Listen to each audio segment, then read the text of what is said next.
Welcome back to Back of the Box, EMS healthcare podcast where we talk about EMS and healthcare related topics and get on random tangents and really talk about whatever we want to talk about because why not? My name is Ben. I am joined here with Taylor yet again. How are you doing, Taylor? Brian, how you doing?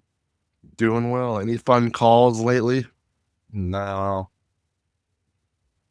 I wish. That's unfortunate. It is unfortunate. I had a really cute patient the other day who his name was also Ben, and so the entire time I cared for him, it was little Ben and Big Ben. And I found out later that when he went upstairs to be admitted, everybody upstairs now knows me as Big Ben. Big Ben. Yes, Probably a good nickname. So, yeah, that was a fun little bonding moment I had with a little kid. That was unexpected, but No, not a cool call, but a fun little experience. So sometimes we're kind of one of those moments of like, you realize this is why I'm doing what I'm doing. Like these are the moments that stand out as like, oh, okay, I like my job. This is Great. fun. Anyway, we're gonna kind of discuss today, and we've touched on this before briefly here and there. Most likely, to be honest with you, I don't really remember what we talked about in all the podcasts we've done so far, even though it's only been like 4 or 5 of them. But we're going to kind of go over the different levels of EMS. This might be a slightly longer podcast because of it, because I'm sure we're going to get on some rambling moments. And this is going to primarily be pretty based in Utah, just because that's where we both are. I'll pull up some other stuff, I'm sure, here at some point. But go through the different levels of what Utah recognizes and what nationally it recognizes as well. And then go over potential, job opportunities and things like that, what testing looks like and how to get your licenses and whatnot. And Taylor had this idea mainly because it is that time of year where school is out and both like high school and college students are free and running wild and chaos. And so now's the time to come and get a little bit extra stuff done during the summer. Those that are productive and motivated. And at the school we teach for, EMT Utah, we always see an influx of students during the summertime because we see those pre-med students coming in who want, additional hours for patient care. We see the high schoolers coming in who want to start their careers in fire, or we see people wanting to go to wildland fire stuff and needing so a whole gambit of people coming in, but we always see a lot more. So we figured while it's early on, we chat about this and then potentially, lend some help to those that'll be finishing up their EMTs during the summer. So yeah, I'll hand it over to you, Taylor. I've been talking for the past 4 minutes now. But why don't you go ahead and tell us a little bit about the difference of like what is national versus like state. So, and again, I might not be the most savvy in this world, but I was. That's okay. I'll correct you where I need to. I worked EMT during the transition, and so, and as we're speaking about Utah specifically, Utah, up until I think we kind of discussed it was 2012, 13-ish when we adopted national. So, Utah adopted paramedic nationally as of 2008. Okay. The actual switch over for like where it was required. There was the weird transition where, um, well, real quick, let's back up just a little second here. So you've got national certification, you've got state licensure, right? So nowadays, everyone's aware of what national or is, right? Because everybody has to do it. Yes. National, the NREMT or National Registry of Emergency Medical Technicians is just an overseeing entity that is come up with a standardization of what EMTs, paramedics, EMRs, AEMTs should know. Like they've come up with an educational standard, essentially, right? That's the gist of it. Right. It's something that's is not mandated and we don't have to follow it. It's state by state dependent. So every state is different. Nowadays, most states do actually follow it. Um, Utah being one of them, but not all of them do. Right. Um, Up to the state and for so those regulations, right? correct, because again, it's a standardization and you get a certification, but it's not an actual licensure that you're receiving through it. What it's allowed is the states that adopted it is it allows them to just kind of say, we don't want to have to manage this anymore. Yeah. And we're going to just give it to you guys. And so now we're going to follow national standard and they're going to utilize the national standard, which is great, for a lot of reasons, which we can get into a little bit later. Yeah. But it has slowly kind of become larger and larger and larger. Right. So for Utah in 2008, it became paramedics to get certified had to become nationally certified in 2008. And that's when that switched over. The rest of it would have been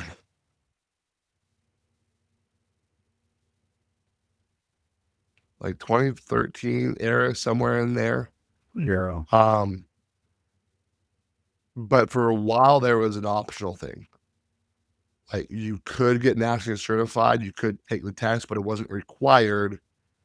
I do recall it because And then you would have to travel after, sorry, what? well to like Wyoming or something to take the test because there were no testing centers here all the time, right? Yeah. I do recall. And then after a while, like a year or so, they rolled it in and it became for Utah the standard. Yeah. And everybody had to become nationally certified, right? And so now the way it works is when you do any of these classes, at the end of it, you'll take that national exam, that national written exam after passing whatever it is course you did, that course is a combination of a state standard / a national standard, right? Because the national has their standard, but then every state will then kind of impose their own needs and wants and regulations into that they have to then follow, which is great, right? Because every state has different needs, different demographics. And then you'll get your national certification. And then from there, at least for Utah, you pretty much just then also get handed your state license. And then as long as you maintain your national certification, you'll maintain your state license as well. Right. But I digress. Yes. I guess one thing that we said, the biggest benefit to us doing that was we kind of, what you're getting. So if you're in a hiring agency and everyone is educated and tested to the same standard, we can hire people from Colorado, we can hire people from, Mexico and that, and know that they have at least met this requirement for Right, because a that written test that national does is gonna be the same cross it. for every single state, like, right? That's not gonna change, state to state to state by any means, No. which is kinda nice, right? And so, um, just kind of quick review of the levels that Utah has. We have the kind of the first one, it would be EMR, which is emergency medical responder. And I don't recall how long is that course? A week, 2 weeks generally? Um, the EMR course, it depends on Who's doing it? who's doing it. The thing so that is the one so the EMR course is actually the one Is that still that just is still a state. It's only a state. Well, you can get nationally, or at least for Utah, and this is a Utah-based thing. At least for Utah, you don't need a national certification, right? yeah, You can be just as state EMR, um, and that's largely because of the differences between EMR and like EMT, right? And the capabilities, so they don't require you to um, register? become nationally certified. Although there is a nationally certified EMR license or certification if you wanted to go that route. Um, but yeah, they're kind of becoming a little bit more predominant around, and I like to call them kind of the first responders, and they will be typically what we've seen is EMRs are usually a group of employees on a job site, um, large industrial plants, places where injury or accident is a high probability. And that way they have some medical personnel on scene to help just stabilize. They do, I would, a good term would be advanced first aid, maybe. Yeah, They can give some oxygen administration and backboarding and all that kind of stuff. But it's yeah, limited scope, and it's just to stabilize the patient until a further care arrives. yeah. So the funny thing with like, and I love this with all the levels, right? Because you get this, and we see this all the time with our students, and they look at like, especially with our EMTs or advanced ones, and the advanced come in and go, "Well, I know all this already," right? And that's because if they were a good EMT student, they do. They'd be right. But it's changing the thought processes and how you're looking at it and how you're thinking about it, right? And we can get into that more with the EMT and the advanced EMT here in a few minutes. But like I always tell people like so for EMR versus EMT, like you said, EMR is that first responder, right? So around here in Utah, we have a lot of our EMRs are in like the mines, like the Rio Tinto mine. Um, you'll get EMRs in some of the refineries and things like that. That's where you're getting the EMR. If you look at an EMR versus an EMT in terms of like scope and what they can and cannot do, they're not that different, No. right? Um, they have similar medications, not as many, but they really have actually a lot of the big ones like Epi and Nitro, I believe, and they have the same splinting. They can bag valve mask. They can provide oxygen. The biggest difference that an EMR does not have that an EMT does have is the ability to transport, Right. right? Yeah. EMRs are not expected to transport. They're not coming on an ambulance because they're stationary based. Uh, that is we are seeing that change to some areas, to some degree in some areas. Mhm. You are starting to see like a EMT or advanced EMT with an EMR on an ambulance. Oh, well. Um, in some areas, especially in like the outlying areas where it's maybe easier to get an EMR than it is to get an EMT. Right. Um, but that's, I think, farther and fewer between. But they are they are starting to be seen. Yeah. They're becoming a little bit more prevalent. Um, have- It's EMR is one of those things that I love.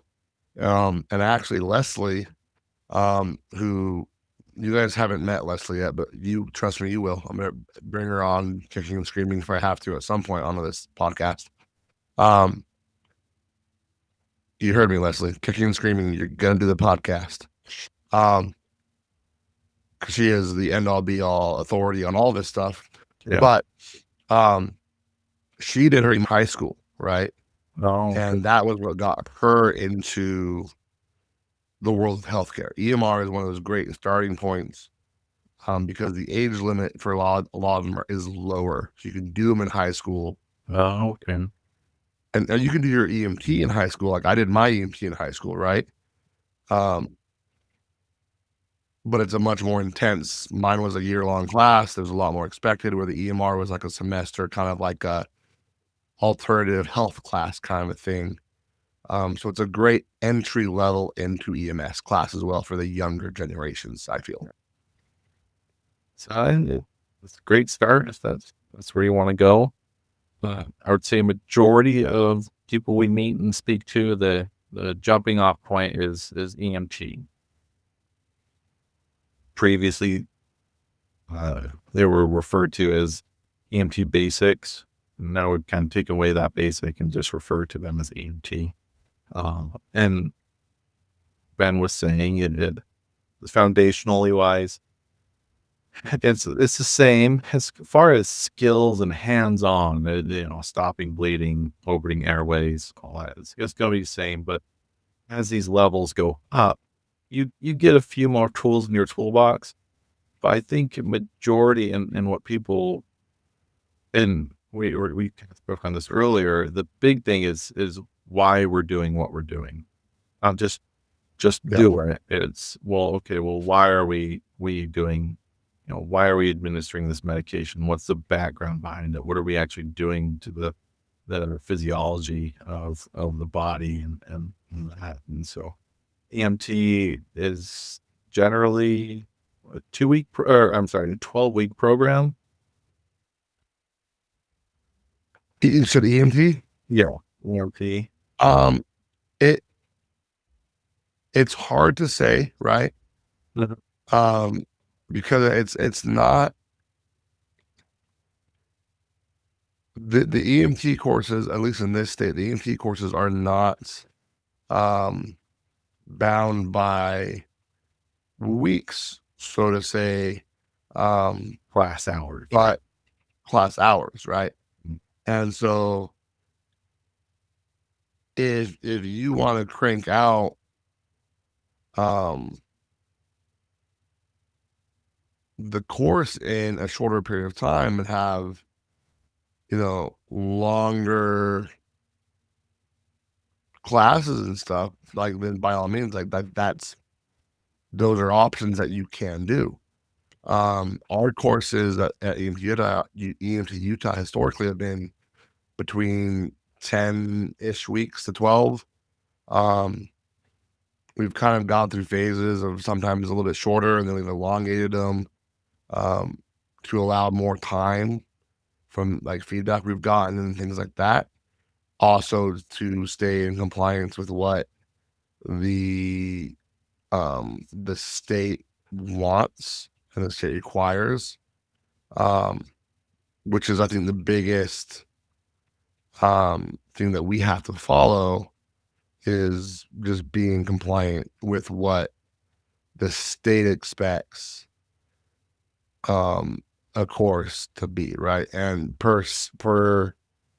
um per Utah, I believe it's 120 hours Yeah. minimum for the EMT, and I believe the AMT as well is I think they're pretty similar. they're pretty similar, yeah. Um,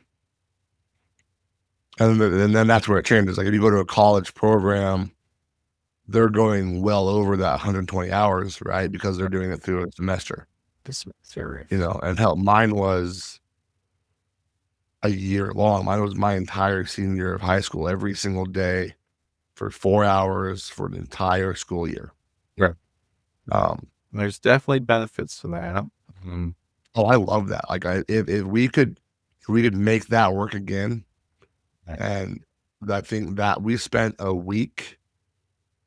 The first quarter of the semester was strictly just first like BLS first aid, and then we got into med term, and then we did some human body stuff, and then we spent a solid week on every single chapter in the book. Really. Like it was in depth. And my instructor, Casey, if you're ever out there listening to this thing, you are amazing. And I love you still to this day. And yeah. And that being said, so those who are maybe interested in getting into this and that, and we see it every course that we start. It's a bit of a shock seeing all that you do have to, and you probably hear it 8 to 10 times throughout teaching is you're literally drinking from a fire hose, Yeah. especially if you have no exposure to any kind of healthcare or medical terminology or that, because it's its Yeah. own language, it's its own culture, it's the equipment, the way we're training you not only to perform, but you have to that clinical judgment, and then saying Yeah. that. So what advice would you have to a new student try So, to jump in? so real quick before we kind of get into that, Right. we got to EMT. We're missing Right. Advanced and right.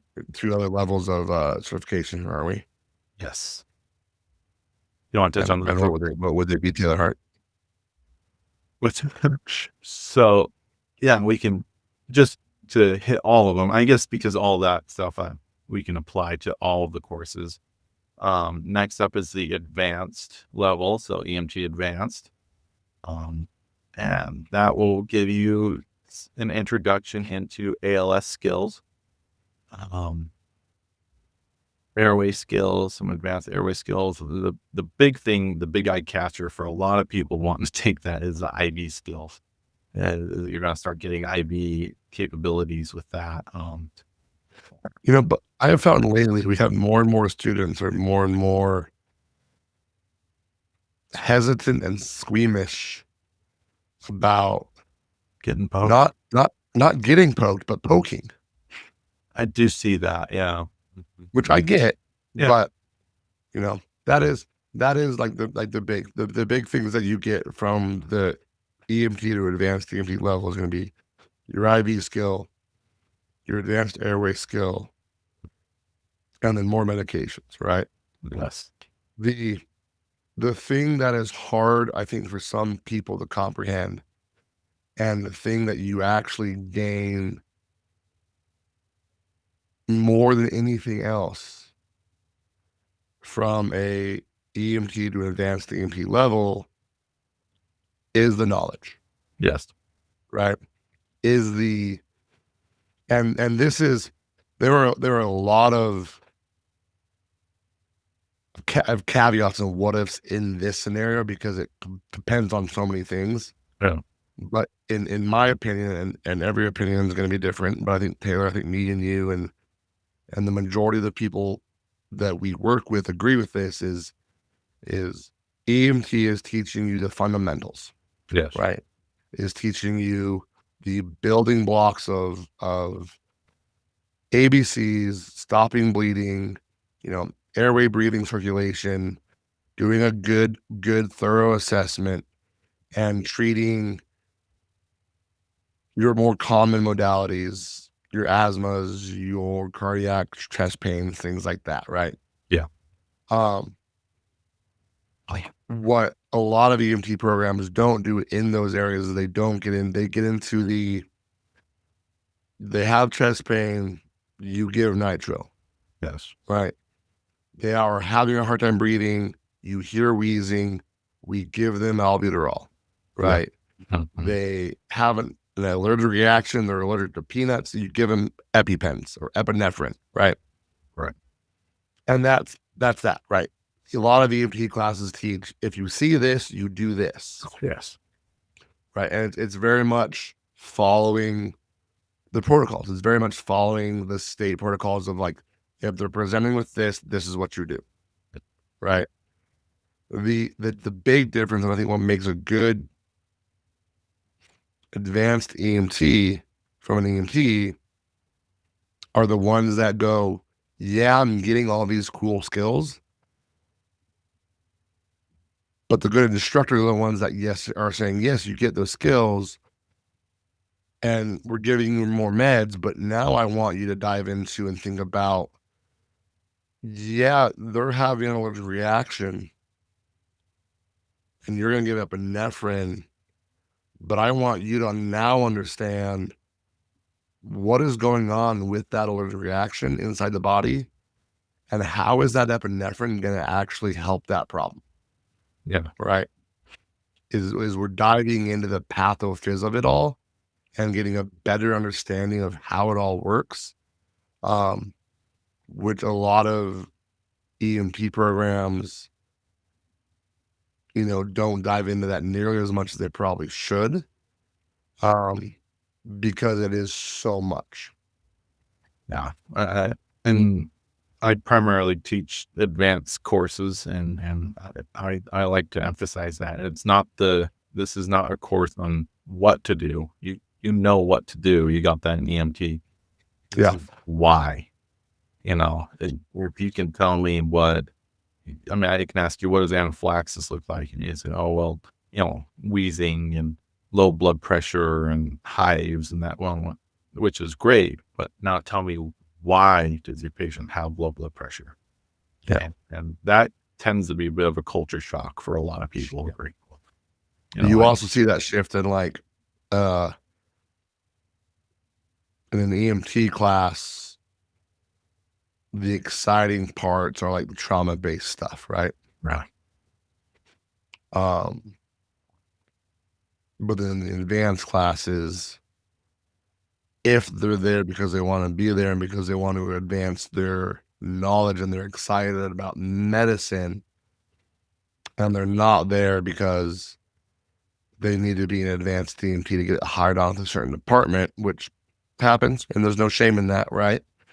Um, we spend a lot more time in the medical side of things, um,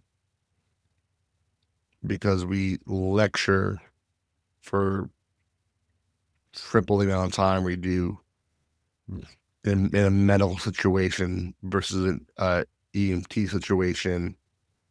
And then you get into your traumas for your advanced, and it's like, well, really not much of this is different Yeah. because a broken bone is still a broken bone. Yeah. And there's not a ton of pathophys to that. There is some, we go over some new things and we go more in depth on like compartment syndrome and things like that. But there's no new splint. Like there's not some fancy advanced EMT splint that we get to pull out, right? So, Right. um, and I think that's where you really see the difference in what kind of provider that people are going to be. Yeah. I think the advanced level is a huge turning point for a lot of people, Yeah. especially in the fire service, right? Because I think that's the caveat of like, if you really enjoyed your advanced class and learning about it and nerding out on all the different things, um, about the pathophys and all that stuff, go to medic school, Yeah. right? It is a good If you didn't, ring. yeah, and if you didn't, then go be an engineer. Yeah. Go stay there. Yeah. Stay around. Go get that stretcher. I'm Right. joking. I love you all. Um, but if Right. you know, you know. Yeah. Um, Right. Well, yeah, it's a good, and that can lead to the carryout of medic, and I feel like medic is going to be a whole. It's all encompassing of what to do, yeah, why to do it, and the third step of what to do next. And so that's usually And adding more medications and adding more. like, I think as a medic, you're the expectation is that you are an advanced level provider, even though you are one as an AMT as well. But the expectation of knowledge much higher. is much higher. Yeah. The expectation of you being able to interpret signs and symptoms and cardiac rhythms and things like that is much higher. Yeah. Um, so I think that's the biggest end all be all difference, right? Is you get the big boy drugs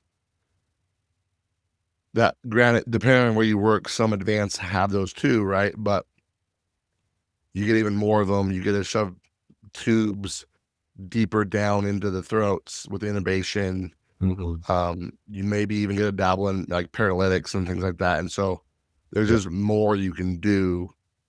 But again, the expectation You is yeah. so much higher. Yeah, I think you're there as a resource, and it's even where if they're calling for a medic or a medic's on scene, and then that they are the kind of the overseer and bringing the clinical judgment and seeing the big picture of what's going on. Yeah, And 100%. a lot of times we get the question, do you have to get your advanced? No, you don't. You can go straight from EMT to medic. Um, depend. I highly advise advanced though. I would too, especially if, and my kind of caveat to that is if you're new to medicine, if you found yourself struggling a little bit through EMT, which is understandable. We talked about how it's just a ton of information. Maybe take that middle step before you step up. Yeah. Um, if you maybe worked in an emergency department for many years and as an EMT or worked on an ambulance for a while, that transition is still be hard, but it'll be easier for you to make that transition from EMT to medic. And so that will be just a personal choice on how much time and commitment you can do to that. So that's kind of just a quick review of the different levels. Yeah. And so we And read with primarily. with with that being said, I don't like you kind of said, you don't have to go one way or the other, right? I know a lot of phenomenal medics who went from EMT having very little to no experience Mhm. and going to medic school because that's the one to do, right? Yeah. We work with one right now who um, is, I'm going to assume, a phenomenal medic because I know how he is as a person, right? I know how smart he is, and he went from no medical experience, did our EMT class, and just graduated medic school, but he has the passion for Yeah. the medicine, right? And we have another one of our old advanced students, Taylor, who is finishing up. She's in her, um, she's doing her clinicals right now, and she starts her rides. Um, and she's another one that is very savvy, very smart, has really no medical experience outside of some clinical stuff. But she did the advanced one, and that's where the advanced can help, right? You have no experience. You can then go into your paramedic program knowing about IVs and knowing little bit more pathophys and having just a little bit more familiarity with the stuff. And so you're not being blasted with the fire hose on wide open Mhm. with EKGs and IVs and drugs and airways and all the things all at once. And you have an understanding. So, Yeah. No, so it totally has its benefits to that middle step, and 9 times out of 10, I would recommend that you do it, but unless, you're absolutely are excelling in all the programs and feel like you can just dive in, then go for it, but, it's really. also just a comfortability thing, right? It's knowing yourself Yeah. and knowing no, just knowing yourself and knowing what you can handle and stress you know, you can take on and that. Yeah, no, absolutely. And um, that being said, there's a lot, and so it seems to be that time of year again where a lot of places are hiring, lists are opening up. We're having a lot of students ask us, um, whether it be EMT or advanced, so like I'm close to finishing the program. Well, now what? And this comes with the caveat of neither me or Ben are career counselors or that. And what do you mean? What do you mean? Look. I am trying to counsel you. You just need to listen to me, Taylor. I You're know just not listening to me. some of us But switch if you would, than you'd have a others. great career. Yeah. But it's kind of like, yeah, yeah, we can give our opinions on some things and hopefully answer some questions for some folks on, how to get hired or what to do. Or even last night in class, Oh, I had a student approach me on, what are some other places that we can get hired? And I feel like me and Ben have moved around enough. We found what we like, what we don't like, and I don't know. so real quick, let's talk. Um, let's give a brief rundown of where me and you have come from, Yeah. so that we kind of like so. I'll let you start. Like, what was your EMS career pathway? So I guess, I mean, early on, I could say, and it was while I was getting my first my EMT. I was a lifeguard at the time, at the local rec center, a We at the same pool, right? Just a couple years apart. couple of years apart. Yeah, they're Cool. cool. Yeah. That Me and Taylor, our lives overlapped a lot more than we ever thought they did. the Growing up in full the same city, we were just like he would leave a place and I would enter the place. It was just how it worked yeah, we for just so many things. It was very weird. Anyway, juggling. continue. But yeah, that was my introduction, and that's when I got my first CPR, and I was kind of like, yeah, this is kind of interesting to me. And Um, believe it or not, I was the kid growing up that passed out in the sight of blood. So I never thought this would be a career for me. And believe it or not, he still is. It's still problem. It still No, makes me a little now it's weird. eyeballs. It's Sure. eyeballs. My mom's do it. After that, got my EMT, and then I worked for like an event EMT for the county. So any large event that had EMTs on site, I did that for quite a while. Um, Who was that through? what's that? Who was Salt Lake. that through? It was Salt Lake County. So it was like the Salt Palace and the Expo Center Okay. and all that. And so Okay. there's kind of, it was an introduction. We did get a jump kit and that, but majority of the time Band-Aid patrol. You got a little fanny pack. Yeah, real fanny pack, and you just got a radio and so that was my real introduction to like, One of those little $12 Motorola ones. yep, one of those just to Yeah, get when you walk anywhere. 12 feet away, you can't hear each other anymore. Um, lots of dampers, shows, all that kind of stuff. Yeah. And I after think those kinds of things are great because you see a variety of people, you do, right? you do, you But get to. anyway, keep going through things and then we can get into. After that, I started working at the children's hospital. I started in the operating room,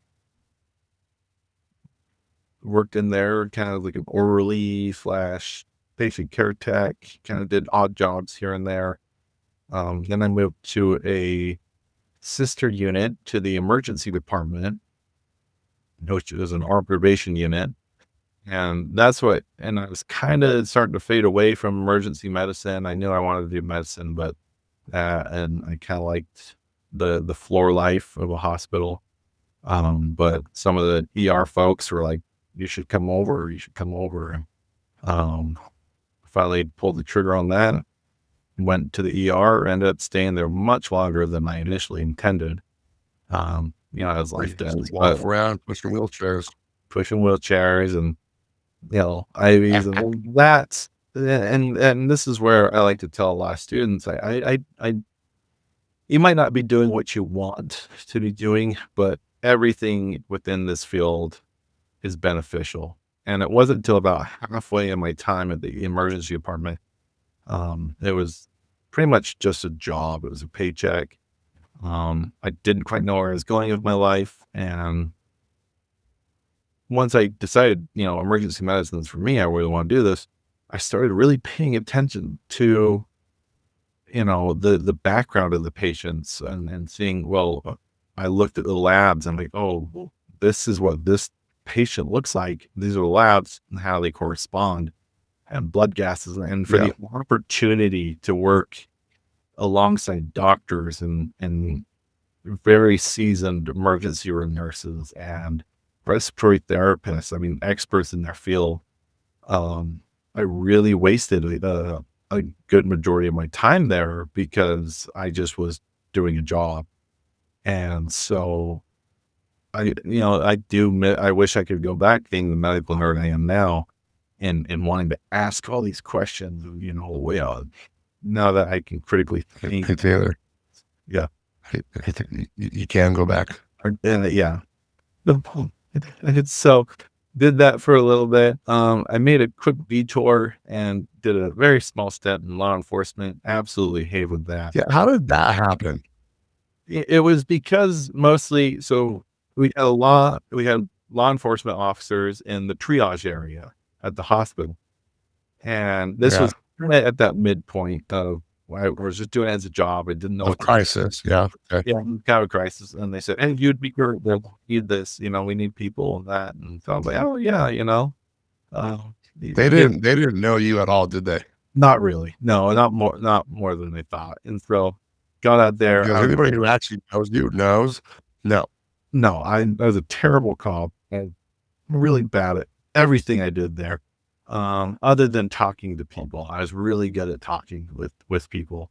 Um, but putting that mean face on was not something I really excelled at. So made a Yeah. sharp pivot back, actually went back to the children's hospital into the ER. And that's when it just kind of blossomed and really enjoyed, looking at these, the pathologies of patients and, the why behind what we're doing. And then kind of went back to school a little bit and through a series of events that just kind of seemed to line up, I found myself at a fire department, one that I never really thought I would work at. Um, Not because of any other, they're bad at that, but just it was notoriously kind of a difficult one to work for. And applications were always high and that, and I was mid-20 nobody, actually early 30s. And so I've been there ever once. Um, and I've enjoyed it, and being able to do all that emergency medicine and that. And so I sprinkled in there, I did do some medical assisting for a dermatology clinic. So I had a little bit of that. I did a little bit of a dialysis um, at one of the large hospitals here. And so kind of floated around inpatient, surgical, outpatient, Yeah. clinical kind of settings. So till I kind of settled down a little, might not have Yeah. settled just yet. Now you're a firefighter, and who knows where we'll go next? Who knows? I do. But anyway, um, What about you? yeah. What's your, So, um, similar. It's similar in a lot of ways, right? Like I started out. I was swim team in high school, and if you were on swim team, that meant you lifeguarded. That was Mhm. kind of just what it was, right? So I lifeguarded for a couple of summers. Um, did my EMT class my senior year of high school. Um, and I remember getting a text from my instructor sometime during the summer. Um, I'm a I'm tail end of my year, so like I couldn't even get my license for like 2 months after graduating because I'm a July baby. Um, and so I finally got my license. Um, remember taking that old state test in a half hour, texting my dad and him getting mad at me, going, "What are you doing texting me? It's been a half hour." Like, well, I passed. He's like, "Oh, congratulations." I'm like, "Thanks." So you was for expecting. doubting me. Like, geez. But anyway, so and then I started working for a security company as a security officer slash EMT. Um, and I was taking the spot of a guy, and I remember asking him, and I was showing up. I think it was like my first night or my first couple nights, and he was coming back from a call, and he had a medical bag. I'm like, "Oh, what'd you get?" He's like, and he's kind of telling me about it, and it was nothing big, but he's like, so how many calls do you average? And he's like, well, been here for just under 2 years, and that was my first call. And I'm like, oh, Yeah. okay. Knowing that I worked on one of the refineries, right? And the refinery has their own fire department. They have their own EMTs, so they don't really call on us a lot. So a year and a half later, I'm leaving there, um, having had one call the entire time I was there, which I find ironic. Um, and left there, went to a hard right turn.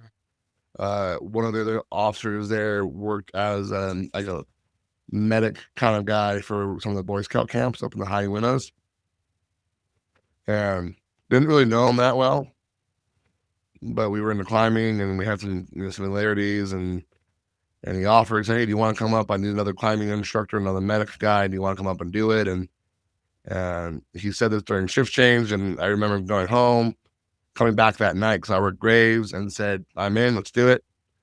And he kind of looked at me and went, you're joking, right?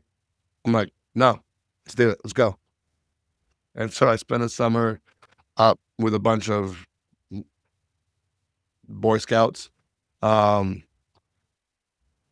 Well, we should tell the animosity in your circle. I really, and I'm gonna hold my tongue. Actually, I'm not gonna. Utah Boy Scouts are very different than other state Boy Scouts. I learned, right? And I like the out of state Boy Scouts better than the in state Boy Scouts. Let's just put it that way. Okay. Um, they had better work ethic. They were there to actually do stuff and how, and so you could tell there's a difference. That's all I'm saying. Yeah. The out of state Boy Scouts didn't get hurt nearly as much as the in state Boy Scouts because the in state Boy Scouts were the ones throwing rocks at each other. Yeah. Okay. There you So we did a lot of that. We had quite a few calls. We had some fun. It was a good time.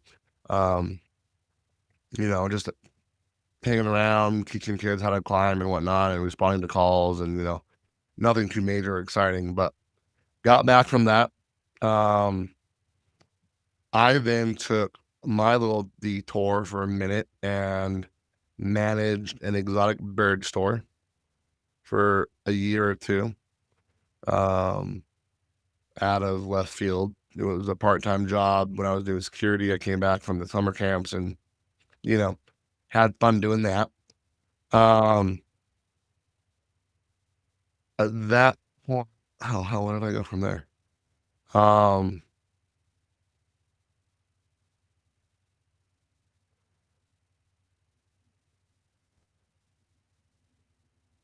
that point, I believe I was when I went to Alaska for the summer. Um, yeah, that adds up. That was about a 2-year period. Went to Alaska for the summer for vacation, and then went back the next summer and actually worked there doing photography stuff, nothing medical. So I was out of medical stuff for a hot minute. I did little things here and there. go. Maintained my certifications, did little side gigs. I had a buddy who um is his family's really big into the equestrian shows. And so I'd go and do like first aid standby stuff for those kinds of shows and whatnot. And nothing ever really happened, but you go, you get set, you get paid, and it's fun. I got back from Alaska, and that is when I started ski patrolling. So I did ski patrol for a number of seasons, full time and part time. Um, and that was the bulk of like when I really started kind of doing that. Um, and that is also when I kind of dabbled into the fire stuff, right? I got um, my fire certifications through a private fire school out here that's now unfortunately gone. Amazing instructors, um, and was really like gung ho. I'm gonna be a firefighter. And tested, nearly got hired on once or twice. I'm really still kind of jaded at one of them because I got kind of screwed over. That's a story for another time. Um, but essentially, I was thrown on the list, and then instead of hiring from the list that they had, they retested everybody 3 months later. And at that point, my Achilles tendon in my left ankle was so swollen, it looked like I had a softball in my ankle. Oh, And so it was one of those like, I can test or I need to get this fixed. So I got it fixed. Um, and that was when the initial little seed while I was down of, hey, maybe nursing school, um, was put in my brain. And then I had my first life crisis where I wanted nothing to do with healthcare whatsoever at all. Mind you, this entire time I'm teaching, right? Been teaching since I was managing the bird store and teaching. Um, and at that point, that's when I found out. That's when I wound up in my first kind of clinical jobs. I wound up at the orthopedic center up at the University of Utah. Did that for a number of years. Learned a lot. Um, Met some really great folks. Brought on a couple of people to teach at the school that are now fortunately no longer teaching there. One of them is now actually a nurse at the orthopedic center. Great guy.